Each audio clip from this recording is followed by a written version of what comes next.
Selamat pagi anak-anak. Assalamualaikum warahmatullahi wabarakatuh.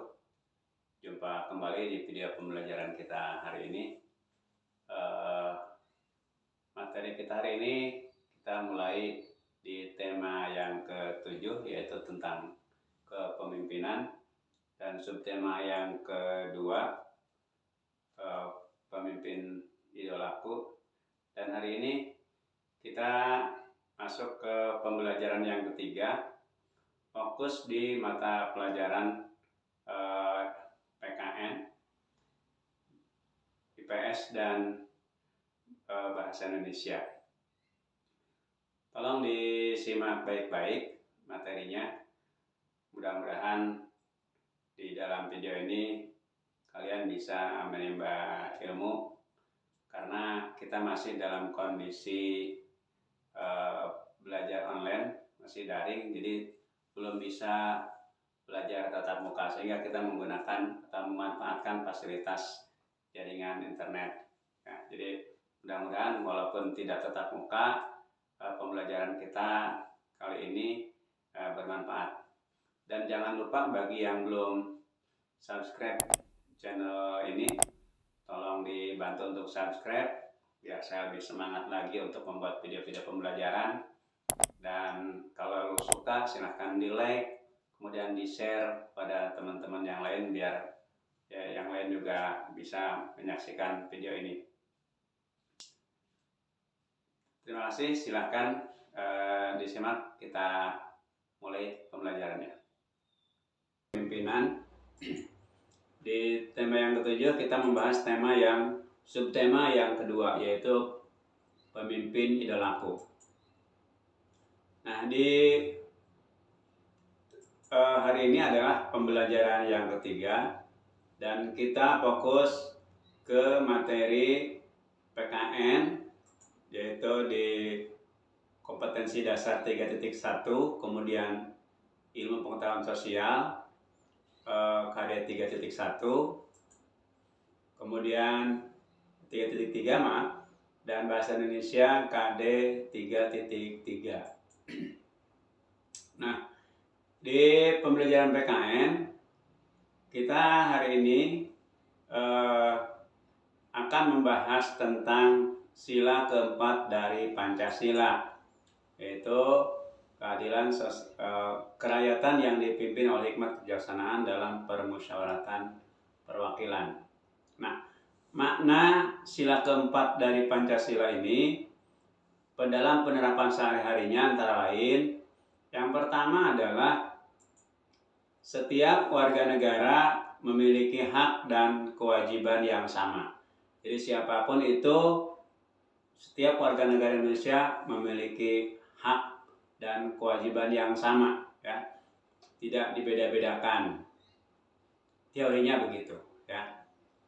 Kemudian yang kedua yaitu asas kekeluargaan, ya, digunakan untuk musyawarah mufakat, ya. Jadi asas kekeluargaan inilah yang harus kita gunakan ketika kita bermusyawarah.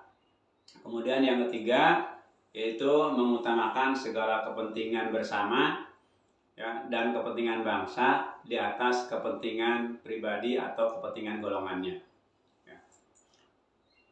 Nah, kemudian penerapan sila yang keempat ini, yang berikutnya adalah melakukan musyawarah dalam mengambil keputusan yang menyangkut kepentingan orang banyak, ya. Jadi harus dimusyawarahkan, ya, jangan diputuskan sendiri. Jadi segala sesuatu itu harus selalu dimusyawarahkan. Nah, inilah makna sila keempat dalam kehidupan sehari-hari. Nah, ini ada latihan, ya. silahkan dicoba latihannya ya. Kalau bisa menjawab berarti mengikuti materinya berhasil gitu ya. Dilanjutkan dengan kerjasama negara Indonesia dan negara-negara di ASEAN dalam bidang pendidikan, sosial, dan pangan. Nah, salah satu contoh ya dari kerjasama Indonesia dengan negara-negara ASEAN dalam bidang pendidikan, yang pertama adalah pembentukan jaringan perguruan tinggi se-ASEAN. Nah, peran jaringan ini adalah memberikan informasi mengenai perguruan tinggi yang baik yang dapat dipilih oleh calon mahasiswa di Asia Tenggara.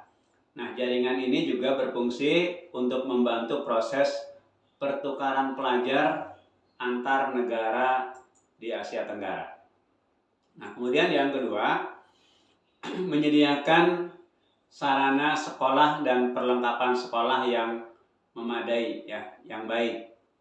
Kemudian melakukan pertukaran antar pelajar dari negara-negara ASEAN.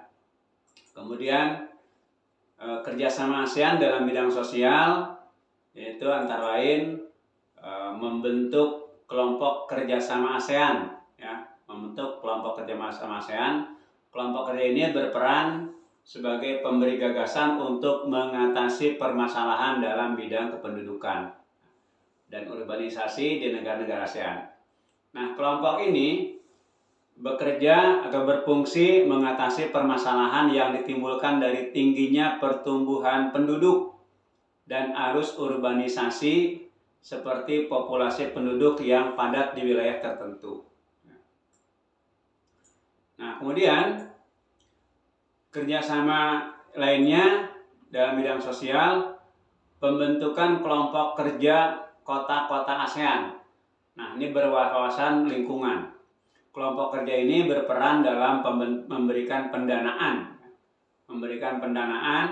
dan dukungan kepada masyarakat untuk menciptakan kota yang berwawasan lingkungan.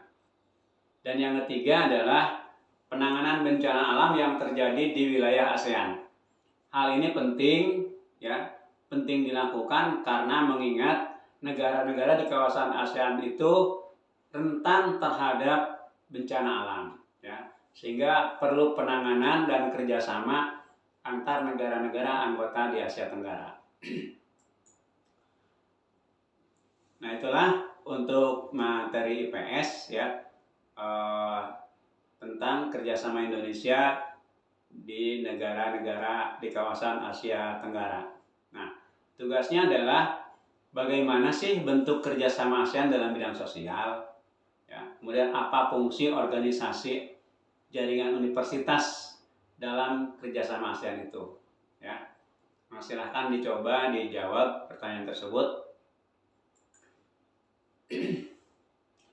Nah, untuk bahasa Indonesia kita belajar membuat teks pidato, ya.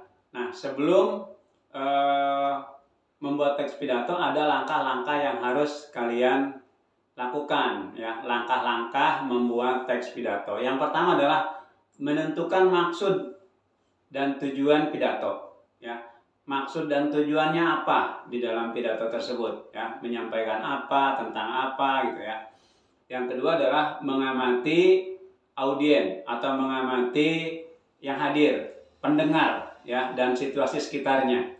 Ya, kita harus tahu audien kita atau pendengar kita itu siapa dan tujuannya apa. Nah, itu harus sesuai, ya. Jadi yang kita sampaikan itu bisa dipahami, ya, bisa dipahami oleh pendengar. Nah, itu yang kedua. Yang ketiga yaitu memilih topik pidato. Memilih topik pidato yang sesuai, ya. Misalkan kamu di dalam acara apa nih pidatonya, jadi harus bisa memilih topik yang akan disampaikan, ya. Jangan sampai acaranya apa, kamu yang disampaikannya apa, jadi nggak nyambung. Jadi harus disesuaikan dengan acara yang sedang berlangsung itu, ya. Jadi pidatonya pas jadinya, Kemudian yang keempat yaitu membuat kerangka pidato. Ya. Setelah kerangkanya jadi, baru menguraikan secara mendetail. Ya, mendetail. Jadi dibuat kerangkanya dulu, pendahuluan, kemudian pendahuluannya apa, kemudian isinya apa, ya, kemudian penutup. Ya, dibuat kerangkanya. Jadi apa saja yang akan disampaikan kita dibuat dulu, ya. Baru nanti diuraikan secara detail. Nah, itulah tentang cara pembuatan teks pidato, ya. Nah, coba kamu membuat naskah pidato yang misalnya kamu akan pidato di acara perpisahan kelas 6 dan kamu mewakili sebagai perwakilan dari kelas 6. Kira-kira isinya apa yang akan kamu sampaikan, ya. Nah, pidato tersebut harus berisi salam pembuka, kemudian kalimat pembuka, isi pidato, kemudian salam penutup atau kalimat penutup dan salam penutup, ya. Nah, itu saja untuk materi kali ini, ya.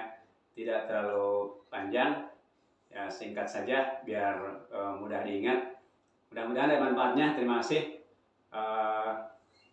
Assalamualaikum warahmatullahi wabarakatuh. Salam.